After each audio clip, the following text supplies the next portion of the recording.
First, I would like to talk about the American Catholic movement because it demonstrates all the points I want to make in microcosm. Among the leading Catholic integralists are Matt Walsh and Michael Knowles. They say they want Catholic monarchy, but when anybody thinks of a monarchist movement, they think of people like the Legitimists who want a member of the Bourbons to rule France. So who do they want to be king of the US? Jesus Christ, of course. It goes without saying that Christ does not govern on earth in the same way Franz Joseph did. They do not want a real physical king, so they're not real monarchists. What this would mean practically is a continuation of a Republican regime with a Catholic veneer. American Catholics are not the first to fight for political Catholicism. Everything regarding it has already been extensively written about. If they were serious, they'd talk about Joseph Demite, Donoso Cortez, the Carlists, and the Legitimists. They don't even want to have a state religion, just a vague dedication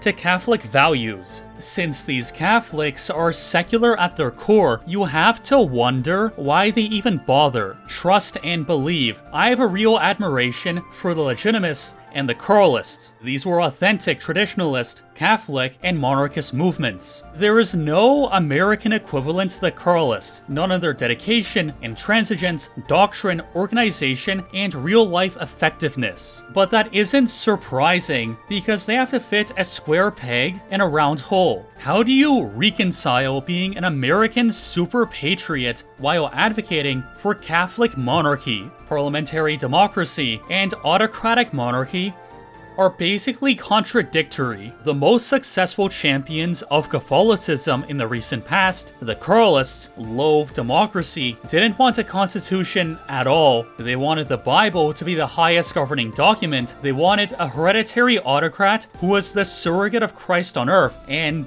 to them, the existence of God-given rights would be questionable at best. Super patriotism means loving democracy, loving the Constitution, loving elected representation, hating evil autocrats, and loving God-given rights. Notice anything? As far as I know, Knowles and Walsh aren't ready to disavow all of American history since 1776. The reality of embracing Catholic monarchy in the US would mean equally rejecting all of the US's founding ideals.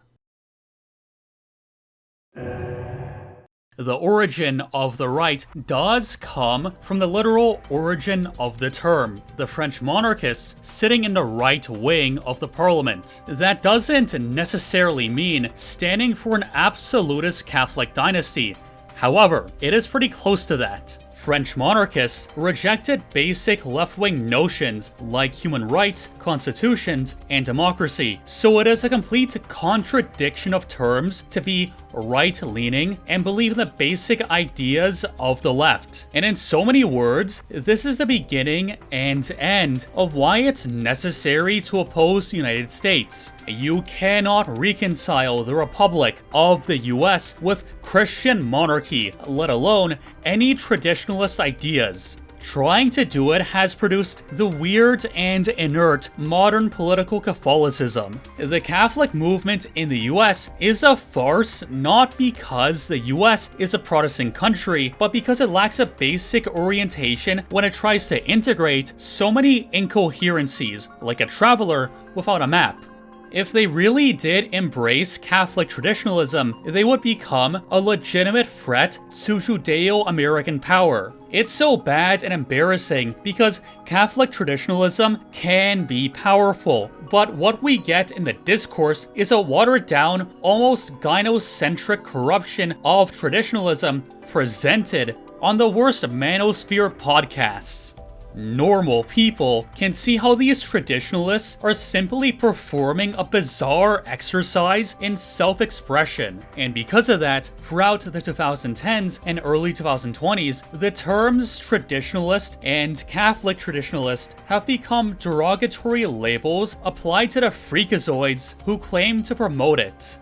The United States is founded on human rights, a constitution, and popular sovereignty. The fact that the US is an anti-traditional force and by extension an anti-white universalist project cannot be ignored by anyone who wants to struggle against the dark forces of liberalism and anti-whiteism. You cannot start from a premise that subverts itself. It kills any chance for success. And by the way, all the successful right-wing movements of the recent past didn't accept basic left-wing premises.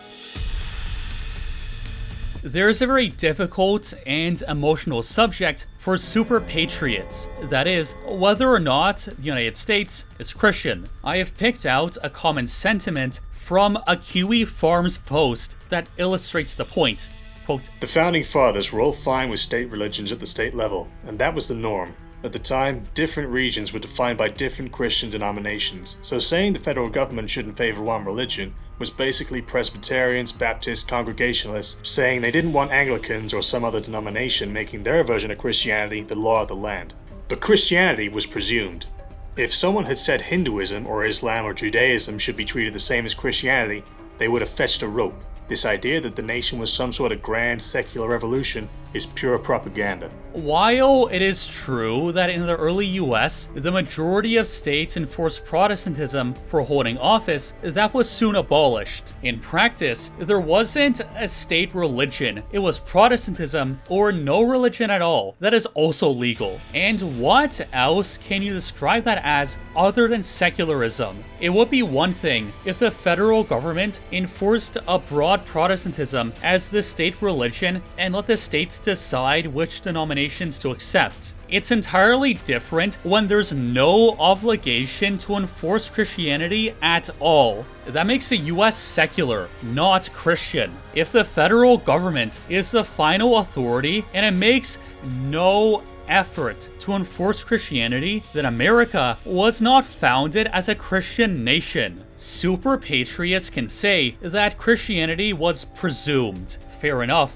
I'm sure founding stock Mayflowers would be horrified to know that Massachusetts has a Catholic plurality, but the implicit intentions of the founding fathers is not an argument. Again, it's one thing to proclaim that the Constitution was only meant for Christians. It's another to clamp down on freedom of religion and only allow the US to be composed of Christians. Most European states at the time had an explicit, not presumed, state religion. France is a Christian nation. They had Catholicism as the state religion. Russia is Christian. They had Orthodoxy as the state religion. Cromwell's England was Christian. Protestantism with multiple denominations was openly enforced. America is Christian. The founding fathers never made Christianity of one or two or three or four denominations the state religion. If they really meant it, they just would have done it. The argument that Christianity was presumed because nobody expected non-Christians to be living in the US is dumb because they were literally surrounded by Siberian American folk religions. Unless super patriots are ready to enforce belief in a broad Christianity as an explicit state religion and reinstate blasphemy laws, the US will remain secular as it has been since its foundation. By the way, one of the reasons given by the founding fathers in their letter calling for independence was their anger over Quebec maintaining Catholicism as a semi-state religion and was discriminating against Jews, stripping them of special religious rights.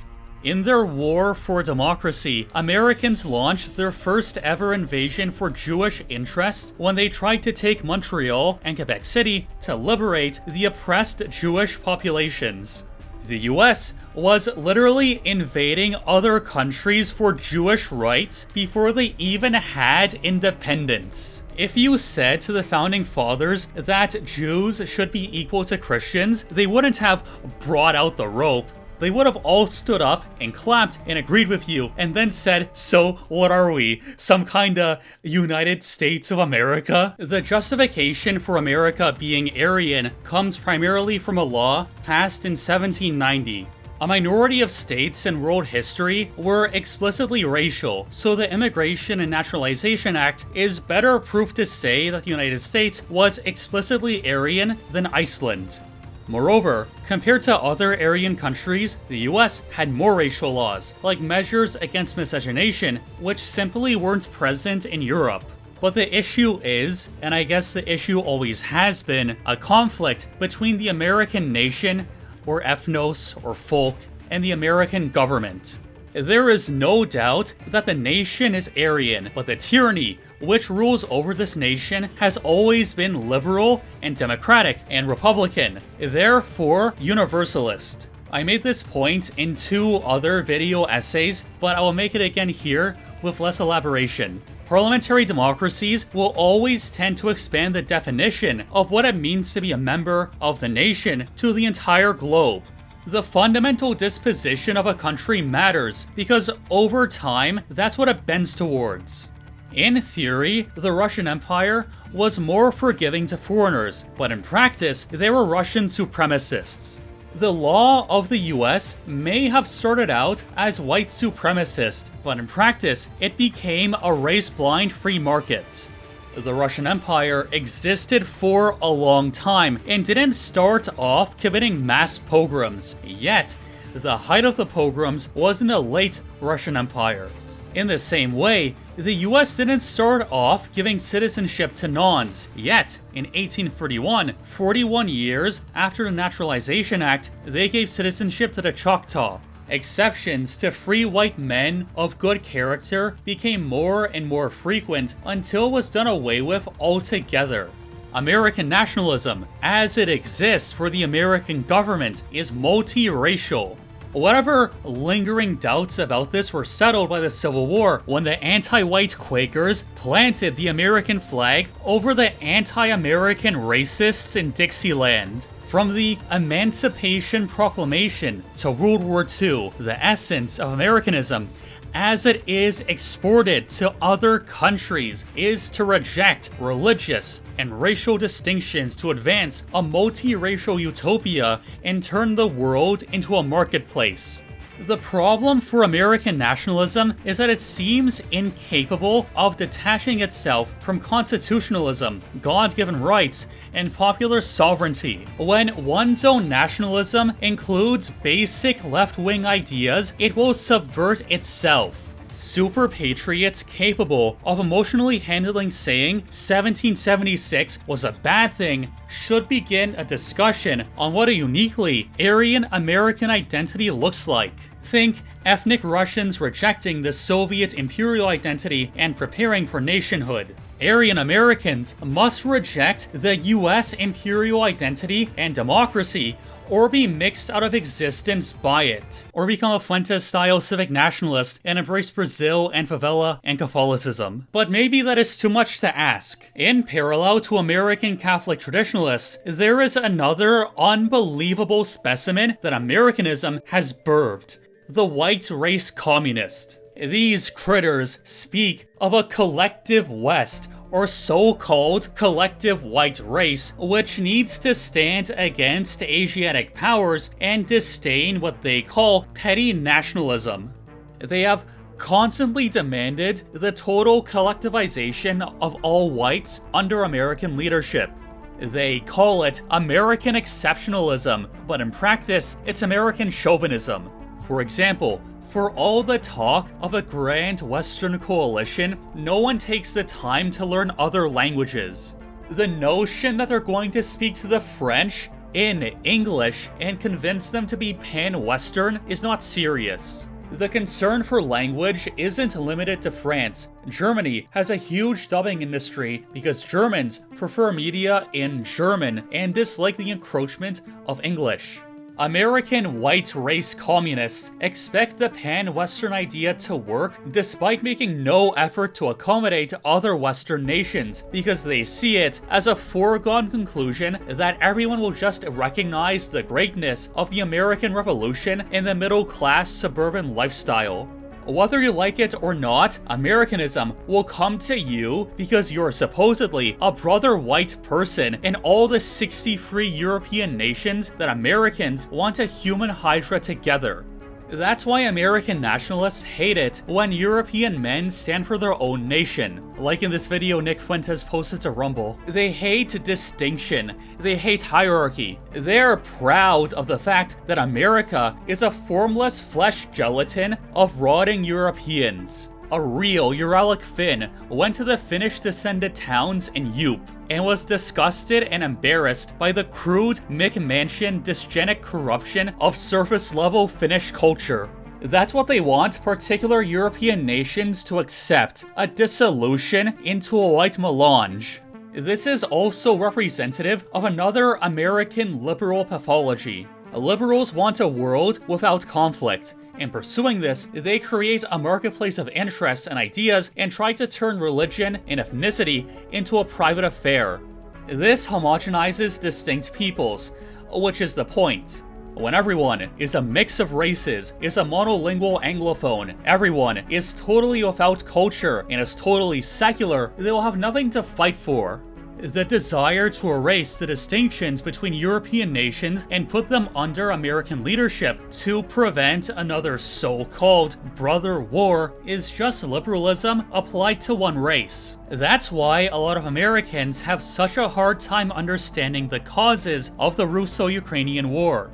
They just say, "You are white people, why are you killing each other?" Or why they see World War I as a tragedy because it was supposedly a fratricidal war. When in reality, it was a tragedy because the anti-white Masonic democracies of the Third Republic, the UK, and the US destroyed the monarchist and traditionalist great powers. They see the white race as one entity that needs to be leveled down in order to achieve a golden prison of the West sealed off from the rest of the world. And this type of thinking shouldn't be surprising because America itself is made up of the rejects of Europe. Every person that Europe could not tolerate in Europe. Puritans grappling with Anglicanism, Catholics persecuted by Protestants, Protestants persecuted by Catholics, Jews as victims of pogroms, starving people who had come to detest their land, asocials and misfits of every sort gave birth to the American people. From its very origin, America was born from the material refuse of Europe, consequently, from a hatred of and desire for revenge against Europe. On the other hand, Canada was born from love of France and Britain. American nationalism has routinely been co-opted to serve anti-white interests. Being a nationalist for the US as it exists is fighting for a system that will destroy all nations.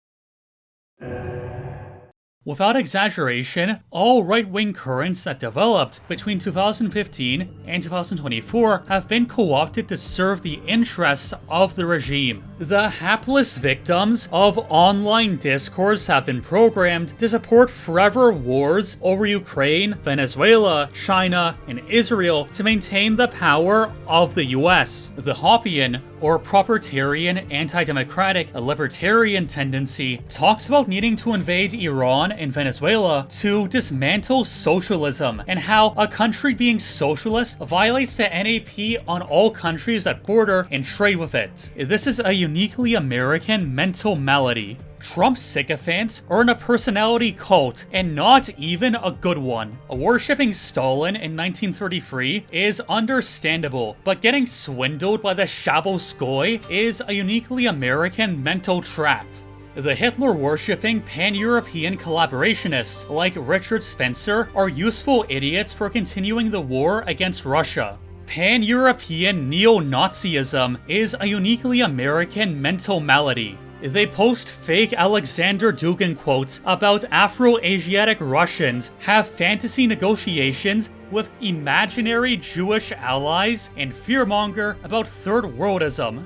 Frogs like Yaki Slut, Second City Bureaucrat, Lomez, and Zero HP, who spam Nietzsche but have never read a word of his books, are useful idiots for New York City's colony. That's right, Israel. In isolation, all the dead baby jokes and talk of sending cruise missiles to the Three Gorges Dam to drown millions of innocents is not necessarily suspicious. It's suspicious when the normalization of violence is only ever directed against America's enemies. This is a uniquely American illness. Years of tough guy posturing since 2015, posting TND, Waktifki, Rahua, you're going in the crystal, you have X days left. But when the rubber hits the road, it's a return to low IQ bigotry, liberal, and Freudian psychologizing of, quote, "They just hate you, white man. They are resentful nons and leftists."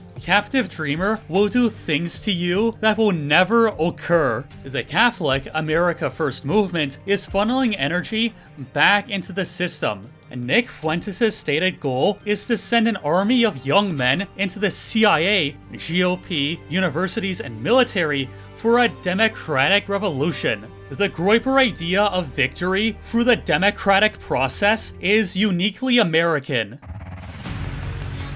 It's worth saying that Fuentes is exceptionally good when it comes to the advocacy of Aryans and taking a stand against women. However, the finest wine laced with cyanide is still poison, and a far more useful poison than a pill labeled cyanide.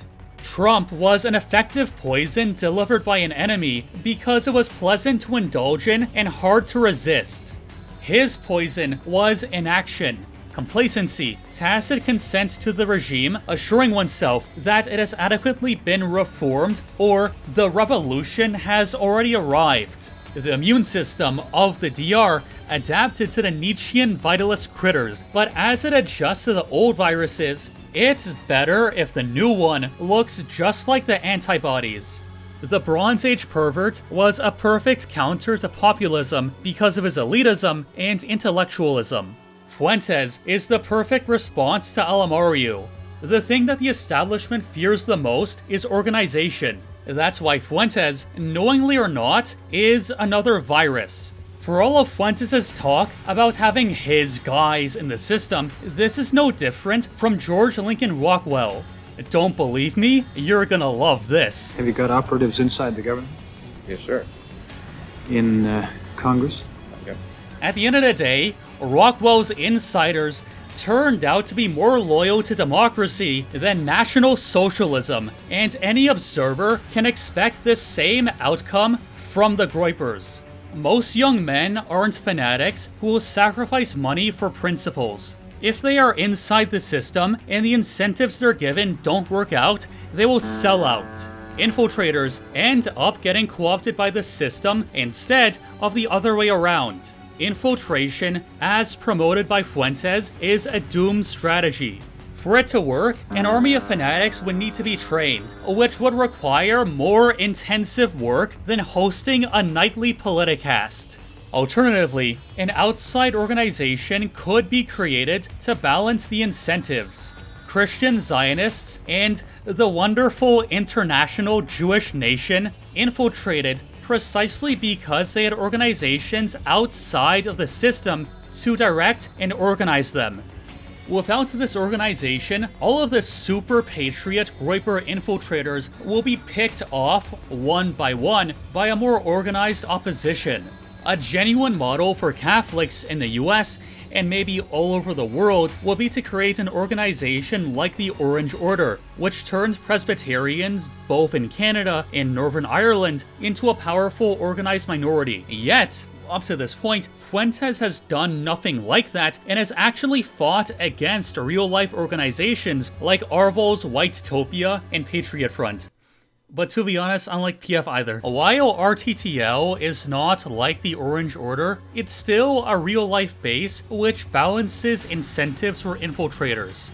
The Old Glory Club, no matter how much I actually dislike them, credit where it's due. You gotta give them a lot of credit, if you know what I mean. They have managed to build a more or less discreet network.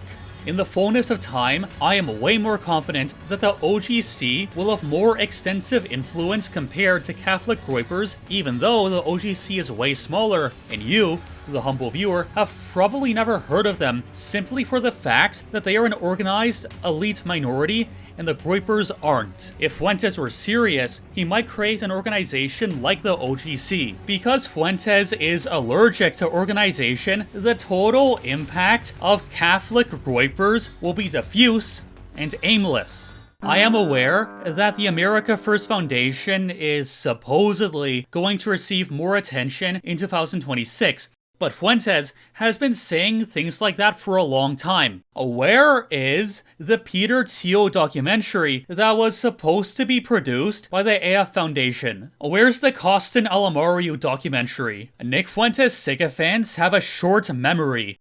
There's a uniquely American similarity between Costin Alamario and Fuentes, as Alamario promotes the same strategy. Don't believe me? You're gonna love this. I don't like to give general advice, but I will try. I have quite a few friends who have since then and are now in important parts of the military. Others I encourage to go into intelligence agency or other a government agency and so on, try to infiltrate government agencies, military agencies, security part of governments in whatever country you're in small groups. My main advice has been this: small group infiltration of government agencies.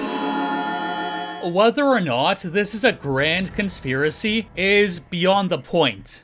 Rather, Americans always fall into the same mental traps. The upshot of populism winning in the US in 2024 was military recruitment surpassing all recent records. And both Fuentes and Alamario will celebrate that because they want to invade Venezuela. They are servants of the current regime. Even if Fuentes opposes populism, guess what? The net result of his movement is still the same. More young Aryan men being fed to the CIA and Republican Party. There are even more similarities between Alamario and Fuentes. While everyone was fawning over the Bronze Age pervert and few had the strength to make tepid reservations regarding his character, he successfully ostracized C.A. Bond from the scene for being the first to point out that Bap and Yarvin were backed by Thiel. I recommend that you, the humble viewer, read his book, Nemesis, because it is a great analysis and summary of why you will never be groomed by Masato because you're in your 40s now. And by the way, his book sales were stunted because he was persecuted by the Nietzschean vitalist critters. Alamario took energy and expunged it. He was an agent of hostile interests. The damage that Fuentes is doing while he is tolerated is already apparent. I just talked about Fuentes attacking Arval, but two things need to be clarified. One, Fuentes has always been at odds with Aryan FNATs who want to detach the American ethnicity from the American Empire, like Eric Stryker, Arval, and Devin Stack. This is a big problem for Fuentes, who worships the American Empire and is a shameless bootlicker. And two, the reason why Fuentes attacked Arval and Devin Stack was absurd. You, the decent viewer, can go back and find clips from the controversy, but in short, Arval and Devin Stack asked for clarification over a comment that Fuentes made on a show, which, without context, can only be interpreted as meaning that Fuentes is a civic nationalist. Instead of recognizing how bad and reckless his remarks were, he completely disavowed them and encouraged his viewers not to engage with them. Fuentes likes to say that their questions were ankle-biter behavior and traitorous because his rising popularity at the time meant that everyone was looking for angles to attack him. But shouldn't the opposite be true? When getting so much attention, he should have been more careful so that new viewers don't get it twisted. It's not beneath him to give a clarification. He is a talk show host. The diffusion of coherent, clarified ideas and talking points should be what he does. if a not insignificant portion of his viewers get what he said confused, that's obviously a mistake that needs to be corrected. Trust and believe, I am a neutral spectator. Even if I'm focusing more on Fuentes, I still have serious problems with Arval and Devon Stack, who are red-brown race communists. Fuentes was just looking for an excuse to cut them off as he learned that they opposed the American Empire. Fuentes doesn't want an Aryan ethnicity independent from the imperial superstructure. In discrediting these people, Fuentes is a janitor of the regime, not a revolutionary. White identity is not the only thing Fuentes aligns with the regime on. Years ago, he advocated for monarchy, much like me. These days, he will not say a word about the need for autocratic Christian monarchy. Don't believe me? You're gonna love this. I like that we're like a pan-European empire. I like that,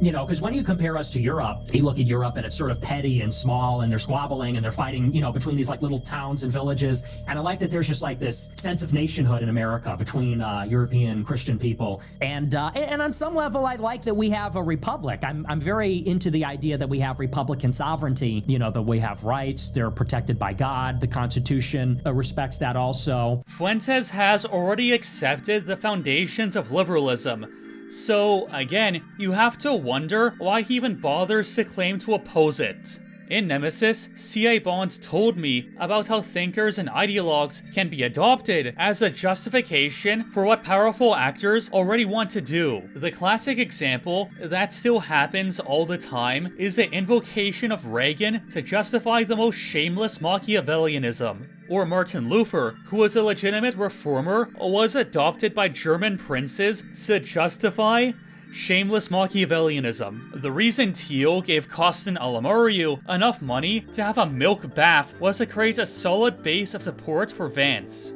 In 2025, Fuentes was pushed by the CIA and other anti-Likud elements in the US government as a way of justifying what they already want to do and giving credibility to a new public opinion, as a way to distance the US from Israel. It's already well known that the US does not benefit from its relationship with Israel. After 2023, Israel became a pariah state only allowed to continue its crimes against humanity by unconditional American backing. This unprincipled exception undermines the American empire. There exist factions which aren't servile to Israel and understand that the US is sacrificing itself for the between the Nile and Euphrates concept. Tucker Carlson belongs to this faction. Carlson went years without saying Fuentes' name. Now, he talks about him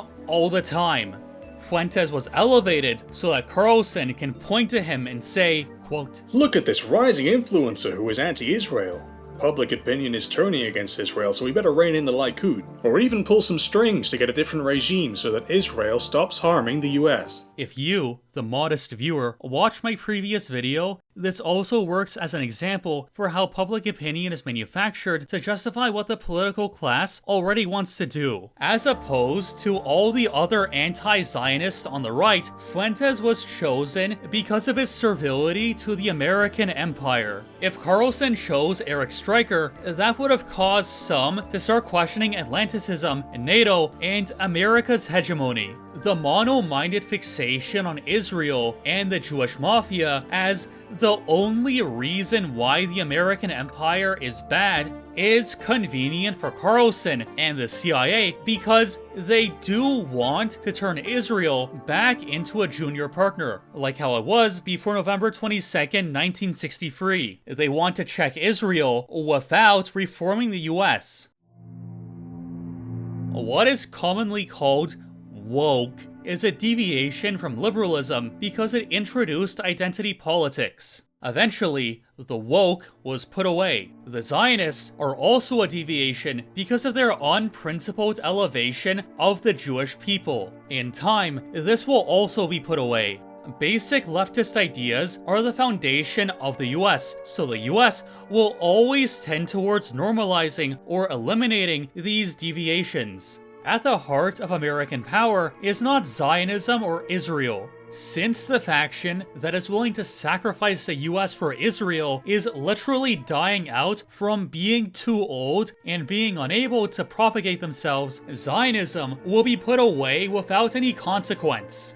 In other words, the US has had the madness independent of dark elf influence, and when this influence diminishes or even dies out, nothing much will have actually changed because Judaism and Zionism were never the cause of the problem in the first place. And if you're a Fuentes bootlicker who likes to imagine that the only thing that went wrong with the US is Jewish influence, there are many other democracies like Japan, Portugal, and Croatia with non-existent Jewish influence that are subjected to mass immigration.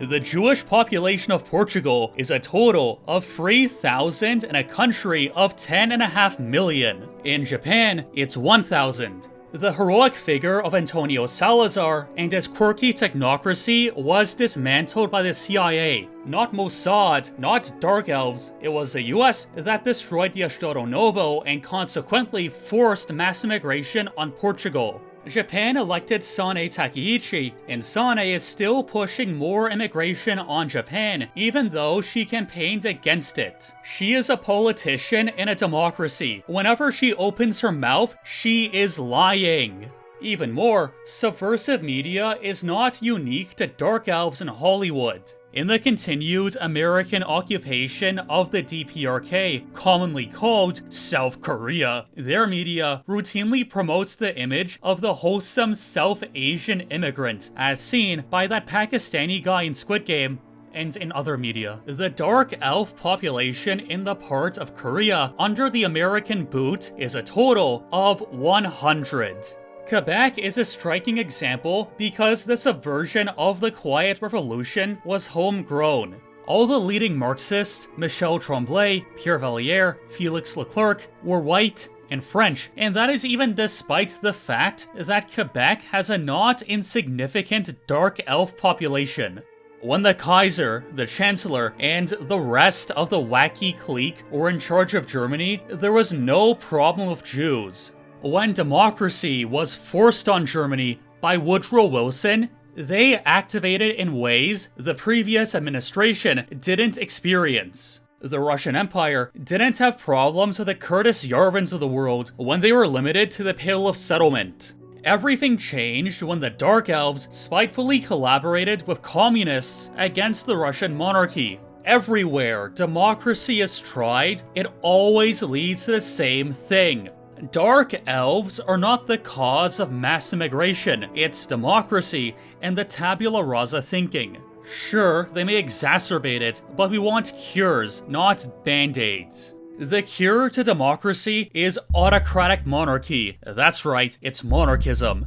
What they'll never accept is undermining the hegemonic position of the US, which is the enforcer of Western democracy. Without the US, the illegitimate Bundesrepublik, which occupies the nation of Germany, would have to fight against the German nation alone. Currently, a revolt against any Western democracy would not only be fighting its occupation, but the entirety of NATO backed by the US. Fuentes does not oppose any of this, so in the end, he will be more useful to keep around as an agent to gatekeep anti-Americanism. Not only Fuentes, but someone like Lucas Gage would say something like, "We should focus on Dark Elves first, as part of a strategy of solving all the smaller problems and working our way up to the final boss of putting an end to the current regime."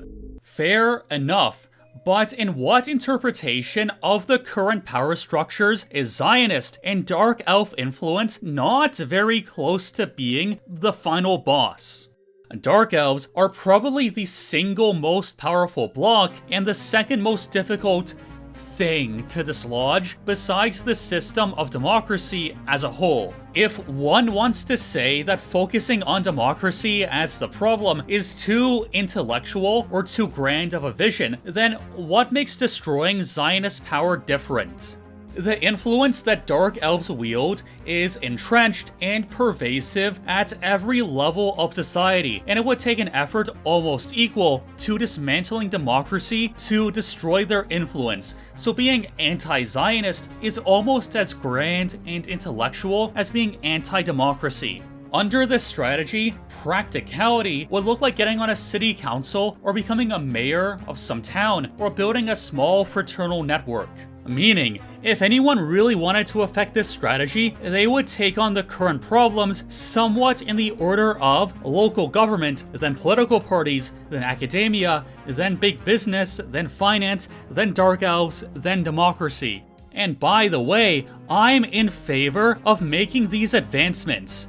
Hey, if one of my humble viewers lives in Varennes, Quebec, please become mayor. It would help a lot, thank you. What I'm against is the anti-Jewish mafia crowds claiming they are being practical by doing polemics against Zionism. Light switch brains who got into anti-Zionism after October 7th, 2023 will think I'm saying something like focus on local government and democracy and ignore the Jews, goy. I'm not saying that at all. To put it another way, I'm against pornography, but one can't solve it by simply passing some prohibition. It has a deeper cause and will constantly resurface so long as we are under the boot of a parliamentary democracy. The Dark Elves are allowed to have influence because the Masonic anti-white democracies won World War I, and we don't have traditional Christian monarchy. Again, Imperial Germany and Tsarist Russia had many Curtis Yarvins, and the difference between the past monarchies and democratic Germany and communist Russia is night and day. The transition between the Kaiser and the Weimar Republic was literally done overnight, and the problems of Dark Elves appeared literally overnight. There's no such thing as a definitive solution under a system that creates these problems in the first place. And the US is the physical embodiment of the democratic system, as it was founded in opposition to Christian monarchy. Addendum. And no, the president of the US is not a fucking king, and neither is it a continuation of English kingship. And to the extent that it is a continuation of an English-style monarchy, the English monarchy was corrupted from the Magna Carta, okay? The English monarchy is illegitimate. I don't consider it to be legitimate at all. So even if the president of the US is a continuation of a type of monarchy, the type of monarchy that it is derived from is already illegitimate. And if you find it hard to wrap your head around why a certain monarchy would be illegitimate and another, like Tsarist Russia, would be legitimate, it is the same reason why many people don't consider the Russian Federation under Putin to be a legitimate democracy. Yes, some democracies may call themselves democracies, but they're not. The English monarchy exists and it calls itself a monarchy, but practically it's not. There has been a lot of talk as to who is the Marx of the right. Many politologues come to the conclusion that the right-wing disposition is hostile to formalised ideology, which is the domain of the left. But any coherent right-wing ideology is necessarily anti-American. Americanism has poisoned the thinking of the right, so coming to the conclusion that the demise of American power is good is unacceptable for many rightists. There already is a Marx of the right, Julius Evola. Some years ago, Evola was gaining traction, but he was quickly put down because it became apparent that there is no serious adoption of Evola without also adopting the position that the US must be destroyed. Me, I don't care, and recognise Evola as the rightful thought leader of the right. What I'm saying is neither too complex nor too extreme for any American to actually accept. It's as simple as saying I reject democracy and will support monarchism and Evola. But saying that would mean to reject the very foundation of the American Republic, which I guess is too emotionally straining for Americans to actually do.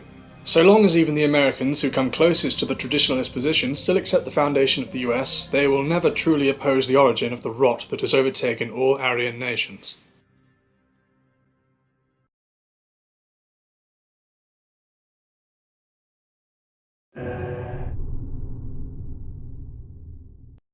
As Evola routinely points out in his writing, the US is the perfect bourgeois society. The common tropes of the American dream are laid out in the movie The Hunt for Red October, when Sean Connery and another actor who I don't know talk about how they want to have a big pickup truck, have a suburban home, and eat hot dogs while watching the ball game. As if an elite Soviet officer would ever degrade himself to the point of abandoning the ideal of class struggle.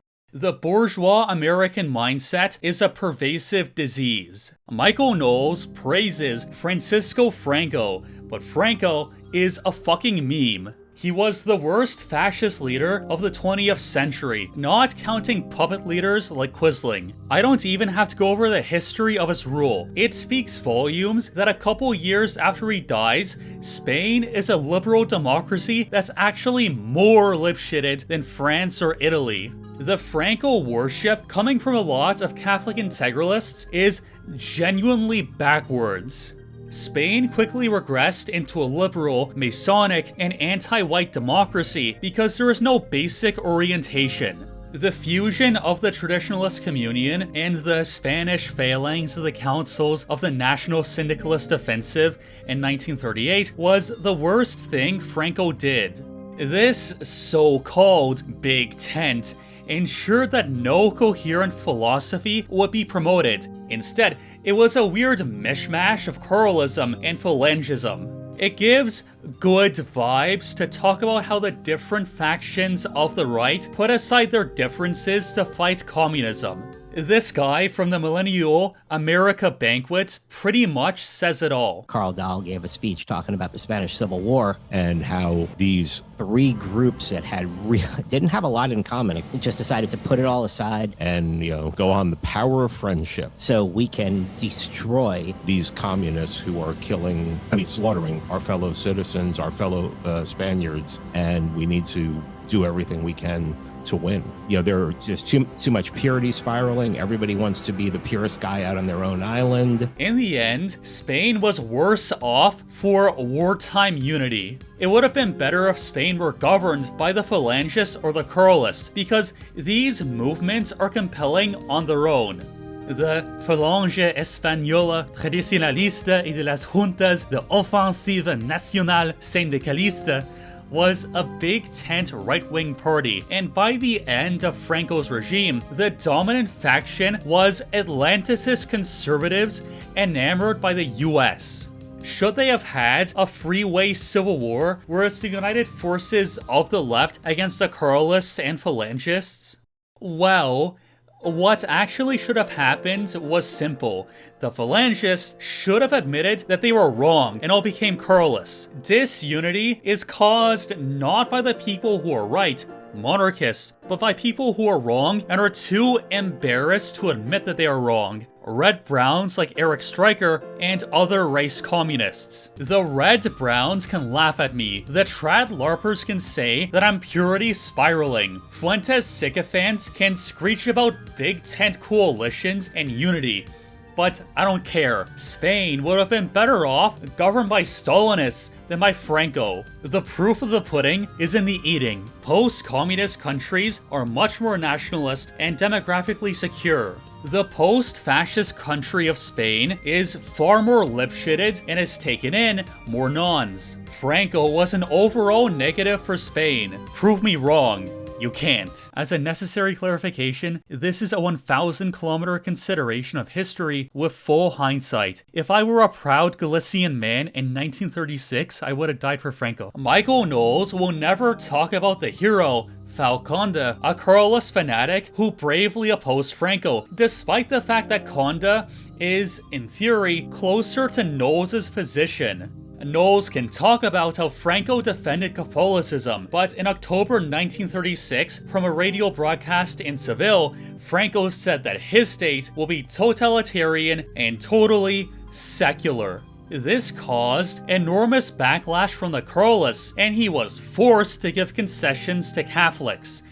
Yes, really, rightoids are allowed Franco worship because Franco was ultimately an ineffective leader. It was never a foregone conclusion that Spain would end up as an anti-white democracy. Idiot Phalangist filth will never recognize this. But Carlists, who are much smarter, understand that Franco laid the foundations for democracy. Franco could have entrenched his regime like Iran or Cuba or North Korea, but he was stupid and didn't care. If Spain were led by so-called ideological purists, we could have had the North Korea of Europe that would support dissidents across the West. If we're ever unfortunate enough to get another Franco, democracy cultists will be rubbing their hands and licking their lips and drooling big puddles on the ground because they know that in 50 years, they're going to be back in power stronger than you can ever imagine.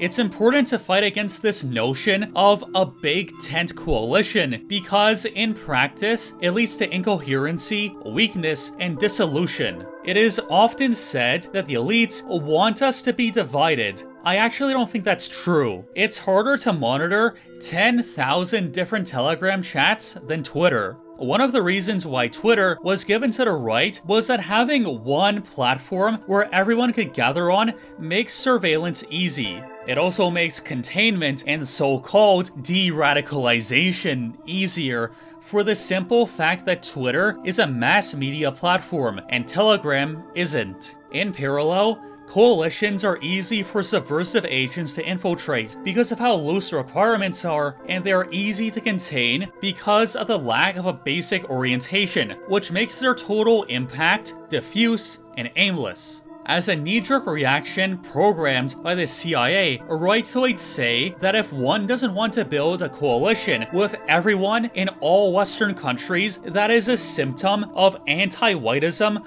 or petty nationalism. But unless there's super strict conformity, a movement outside the US that invites super patriots, as well as all the 63 nations of Europe, will unavoidably have incoherencies which make it inoperable as a vehicle for change. What this leads to is energy dispersing across such a broad coalition that it becomes inert. A certain homogeneity and limitation of the discussion is needed so that an organization can act like an army, following one impulse. The organized minority is powerful precisely because it is a minority. Every member of the disorganized majority stands alone before the totality of the organized minority who can pick them off one by one. Rejecting the US doesn't make any non-American movement weaker for rejecting potential manpower or funds. The opposite is true. Rejecting a broad Western coalition means rejecting all the various interests and potential subversives that would paralyze decision-making and redirect energy.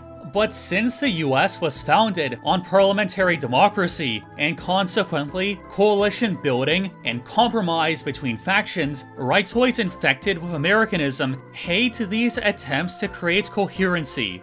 This is why anyone who's embraced Americanism, which is most people on the right, throw a tantrum over what they call purity spiraling, bridge burning, and ideological purists. And by the way, I'm not a purist for a niche ideology. Traditional Christian monarchy is simply correct.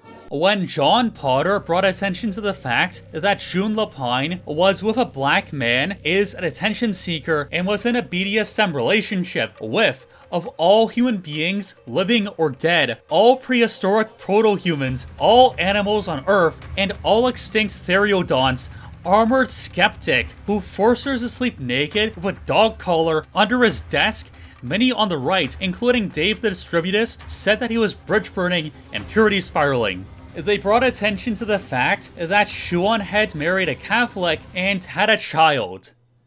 Okay, so, me, I will burn every bridge and become a pariah, and I am not the crazy one. Everyone else is for accepting Lapine, who isn't even right-wing. Why did the Distributist defend her? She explicitly said she's not on his side. This isn't the only person to receive excessive favoritism by ignorant rightoids. And by the way, I wrote the following bit before the incident. You will see. What is the entity known as Sarah Stock? Her core values are entirely contingent on political expediency and whoever's signing the checks. They are malleable, quick to shift under social pressure, and ultimately meaningless. For the ghoul named Sarah Stock, political beliefs are nothing but tools of influence serving the sole purpose of amplifying digital flattery. She was a fanatical and militant Zio-Nazi super soldier when Ezra Levant was her boss. Then the ghoul arrived in the Republican entity as a foreigner and failed in an attempted image overhaul, trying to rebrand itself as the DR's ditzy e-girl. Once that dream imploded, it scrambled to reinvent itself yet again. A faster route up the social ladder appeared, along with a more efficient way to extract value from Conservaslav Coomers who are less interested in what it says than in gawking at it. Her viewership is a case study, not just in how sexual pathology intersects with ideology, but in how shameless Catholic converts hustle their way into relevance.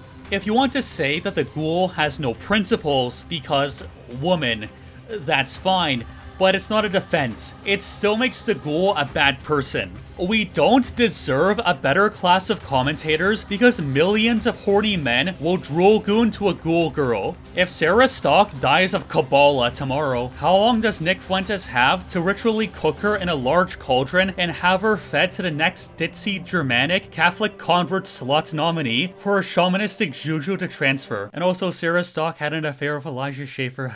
And never forget that Fuentes tried to get the die-hard Zionist witch, Laura Loomer, elected to Congress. Fuentes is not like Lenin or Stalin. Lenin was rock fucking solid. He never supported the social democrats who believed that revolution was possible through the electoral process. Fuentes is not a revolutionary, he's a follower. He's a standard American. There's no good reason why anybody has to have a big tent with this type of shameless grifter. Yet, pointing this out makes conservatards piss and shit their pants with rage. We literally live under a regime of cannibal monsters. Collaboration kills. Every charitable comment or word of support that is supposedly right-wing influencer gives to this sacred democracy is like dropping a bucket of water on a bright candle. American bourgeois psychology, with wishy-washy virtues of maintaining the appearance of being reasonable, forces right-wing leaders to assimilate every trad slut, every communist Catholic non, and every racist liberal into their coalition. And that's to be expected because that's what Americans do. They democracy, they coalition build, and they big tent movement until the point where they are indistinguishable from the establishment which they claim to oppose. The Groyper movement has all these uniquely American characteristics. The Fuentes supporters have no mental dilemmas or complications. They accept anybody so long as they support the big gay American democracy. Some have called them cult-like, but in reality, it's just a byproduct of American thinking. They don't care about a coherent ideology. They do have short memories. Their entire movement is just whatever Fuentes says in that day or week. This gets to why Americans are compulsive populists and coalition builders. It is a regression of civilization. Individualism is the destruction of hierarchy. Distinction arises from roles that can only exist in a monarchist society ruled by a hereditary paternal autocrat. The autocrat is the father of fathers, and fathers lead their families in an irreplaceable role.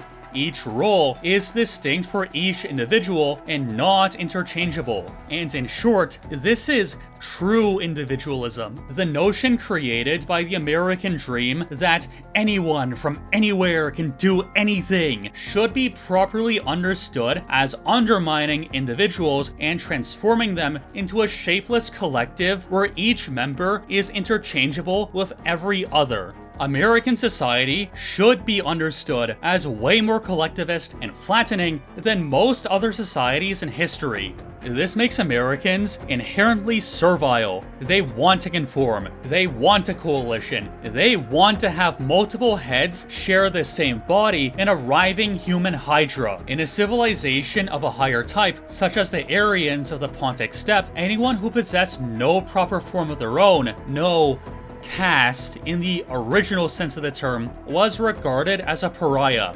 Judged by the ideals the US is so proud of and which it inflicts on the entire world, societies infected by Americanism may rightly be described as societies of pariahs. And the proper place for such formless beings is to be that of a mass subject to rulers, to beings whose form and inner law are instead well defined, to a hereditary paternal autocrat. Instead, modern pariahs tend towards domination, towards the conquest of the world. Pariahs by election, America, no less than pariahs by culture, Russia. As a consequence of this purely materialistic, egalitarian, and democratic worldview, the American mind has limited horizons, restrained to everything which is immediate and simplistic, with the inevitable consequence that everything is made banal, basic, and leveled down until it is deprived of all spiritual life. Life itself, in American terms, is entirely mechanistic. The sense of I in America belongs entirely to the physical level of existence. Typical Americans neither have spiritual dilemmas nor complications. They are natural joiners and conformists. Those of you with some knowledge of Spain may know that Franco did restore a monarchy, so the argument can be made that Franco did eventually give the Carlists what they wanted, so monarchy failed Spain. Where does Carlism get its name from? In short, the Carlists wanted to replace the liberal monarchy of the 1830s with another lineage headed by Don Carlos. Carlism is named after Don Carlos. The king that Franco installed was from the liberal lineage, which the Carlists did not consider legitimate and explicitly rejected. It's not surprising that this monarchy regressed to anti-whiteism and mass immigration. Franco's betrayal of the Carlists was total.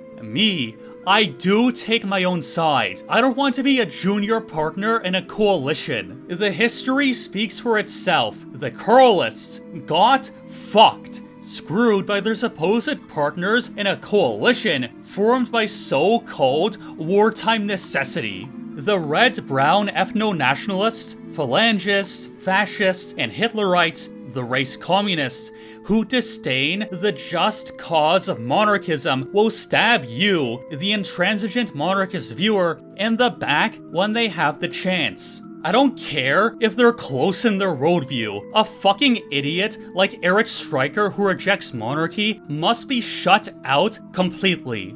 Similarly, there is no future for any Aryan country if it's the junior partner of the US. Again, junior partners get nothing. They lose. They are useful idiots for the American Tower of Babel. Super patriots openly talk about how they want to annex Canada for resources and turn the provinces into territories with no representation. Then Greenland, then Iceland, then Britain, then Europe. For the Europeans watching my humble video presentation, if the US annexes Canada, it's only necessary to go forwards a couple decades to see how they'll want to take your country for themselves. Race communists will endorse this, of course.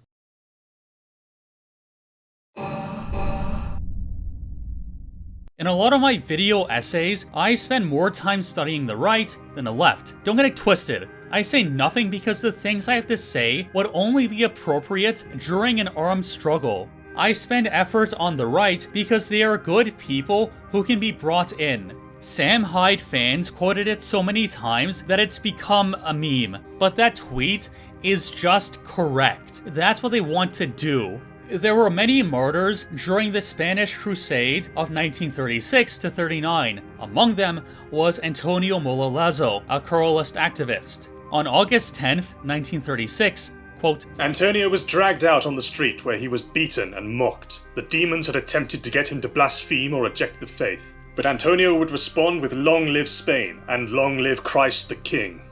In anger, they threatened to kill him and drink his blood. "You can kill me, but Christ will triumph," Antonio responded. Outraged, they cut off his ears and his nose. But Antonio would only cry out, "Long live Christ the King!" Through the blows upon his body, especially his head, and through the excruciating torture, he would not reject his faith and love of Christ. Then they took his eyes. With his last bit of strength, Antonio extended his arms and crossed his legs like our Lord on the cross, and shouted one last time, "Long live Christ the King!"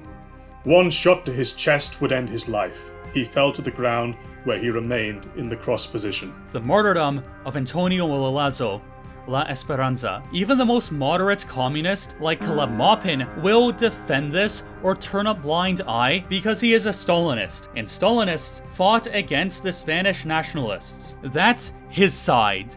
I don't talk about the left because it's useless to negotiate with demons. They are cowards, but when they are free to act without consequence, they will demand you renounce Christ. They will demand you say, "Long live the Soviet Union," and curse your own nation. And when you don't, they will beat you. They will cut off your fingers and gouge out your eyes and desecrate your corpse. And that's how all leftists are. From the American Revolution, when they brutalized loyalists, stealing their land and executing them, to the Spanish Civil War, communists, social democrats, anarchists, and liberals, in whole, the supporters of democracy, have proven in the past 200 years that they will engage in these monstrous actions with wicked glee. I don't care about Venezuela. Insofar as the communists will lose power as a result of American intervention, that is good for humanity. However, in the first days of 2026, when the US bombed Venezuela, the world saw the same bloodlust present in all leftist revolutionaries in what is commonly called the American right wing.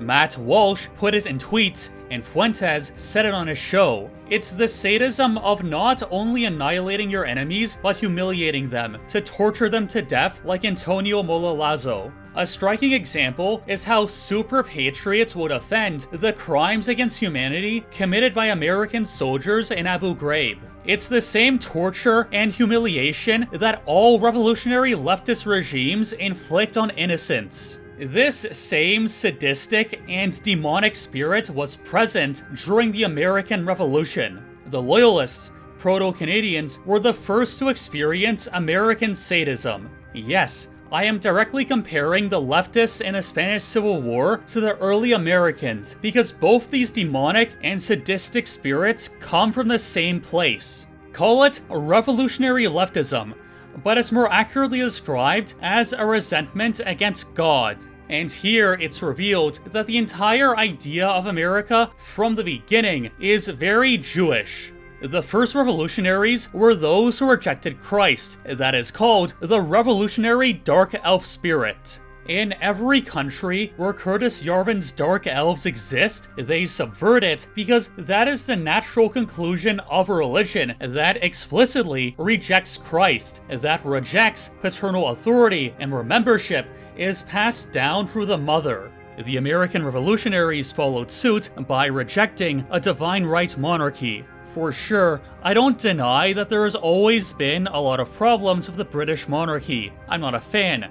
But it would be one thing if the Americans revolted to establish a better monarchy under another house. It's another when your revolt is against having a hereditary paternal autocrat in general. The essence of the right is not just hierarchy, it's sublimating one's own will to God.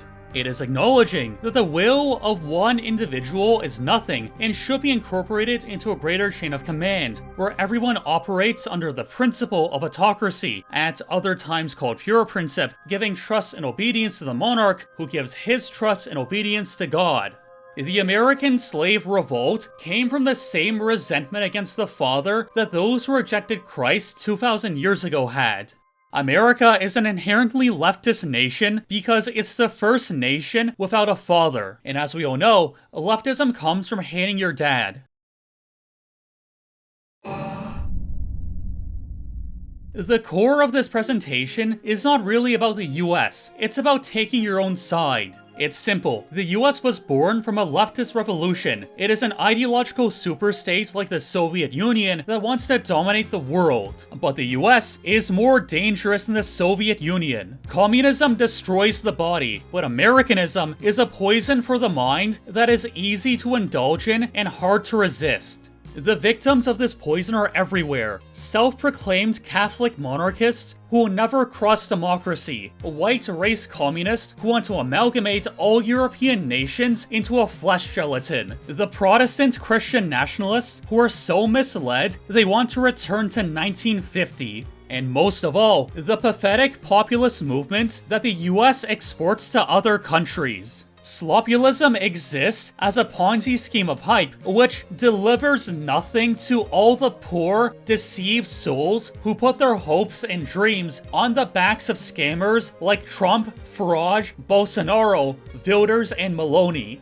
The right wing needs to reject with all its heart and soul the poison of America so that it can conceive of itself in its own terms, not dependent on left-wing notions of Western democracy. Many French monarchists consider the current flag of France to be a Republican invention disconnected from the French nation. France has its own symbols of the time before anti-white leftists occupied French soil. We can rightfully say that this is not the flag of France, and the Republic is an occupation by anti-whites. Canada is perhaps the best example, as the current flag was conjured out of thin air to sever Canada from its own history and make it into an international hotel for the third world. This is not Canada's flag, and the current regime is simply an occupation. Not my flag, not my country. Spain, Russia, and Germany all have their own symbols against anti-whiteism and democracy. What does it say about America that its only national symbols are those of a capitalist republic?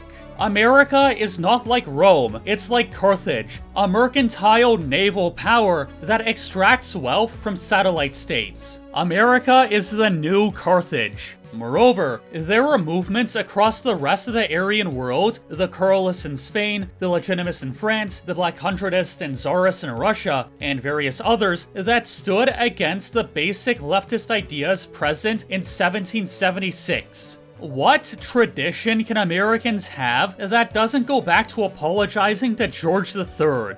Despite all this, I do consider Americans to be a brother people. If you're a humble super patriot who's watching this, and I don't think that there will be many, legitimately, why is it so hard for you to take your own side? You don't have to support the revolution. The American nation can exist without it. America can be a world power without it. All these diseases of elected representation, constitutionalism, God-given rights, democracy, and so on, they are killing us. Not only you Americans, but the entire Western world. The US is the most powerful country in history, and I would celebrate America if they fought for nationalism, monarchism, and Christianity, but they never have. The consequence of American hegemony was to create miniature versions of itself in Europe, replete with all of the diseases of 1776, just as the Soviet Union created satellite states which were miniature versions of itself. In this presentation, I more or less stayed away from the actual actions of the US. The reasoning is simple. Everything done in the 19th and 20th centuries was informed by its founding disease. Individual actions only gain meaning when put in the context of a coherent logic. This presentation is about that coherent logic. The US has always had a unique and continuous existence. It has never meaningfully changed since its foundation, as seen by the fact that all of its actions have bent towards anti-whiteism. Today, we have the privilege to sacrifice our blood and souls for the most justified cause of self-defense in world history, the demise of American power. Death to America. The men who recognize this, and who remain unshaken in their belief in traditional Christian monarchy, even while the US shakes the world, will be the ones who make it out alive and re-establish normalcy. The US will never allow for the end of Western democracies as such. So the struggle against Americanism must continue until the US can no longer project power beyond its borders.